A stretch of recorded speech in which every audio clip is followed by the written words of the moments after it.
Hello, this is Denzian and I'll be showing one of the best techniques to support your guidelines for your illustrations and drawings. So watch and learn. What we have here is a background behind a rectangle.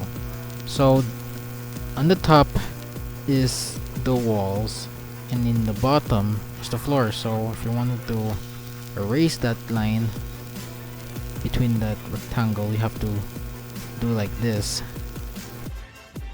Okay, I know this might look tricky, but when you're drawing a face, like if you're drawing eyes on the face, if you wanted to make it align to each other, you may want to use this kind of trick or hack.